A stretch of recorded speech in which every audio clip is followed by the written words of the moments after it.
আমি বঙ্গবন্ধুর ভাস্কর্য ভাঙছি, এদেশের সূর্য সন্তান বীর শ্রেষ্ঠদের ভাস্কর্য ভাঙছি।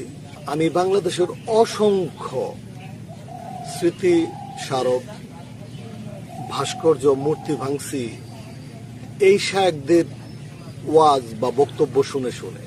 পরিষ্কার বলছি, আমরা ভাস্কর্য বিরোধী, আমরা মূর্তির বিরোধী। সেই মূর্তি যদি বঙ্গবন্ধুর হয়, সেই মূর্তির বিরোধীও আমরা। সেই ভাস্কর্য বা মূর্তি যদি প্রেসিডেন্ট জিয়াউর রহমানের হয়, আমরা সেই মূর্তিরও বিরোধী। সেই মূর্তি যদি আমার বাবার মূর্তি কেউ নির্মাণ করে, আমি সেই মূর্তিও ভেঙে গুড়িয়ে দেব। কিন্তু গতকাল ওনাদের বক্তব্য শুনে আমি হতাশ হয়েছি। তবে কি আমি এই বাংলাদেশের স্মৃতি স্মারক ভাঙচুর করে ভুল করছি, অন্যায় করছি? ইসলামে প্রাণীর যে মুখাবয়ব সেটাকেই মূলত নিষিদ্ধ করা হয়েছে।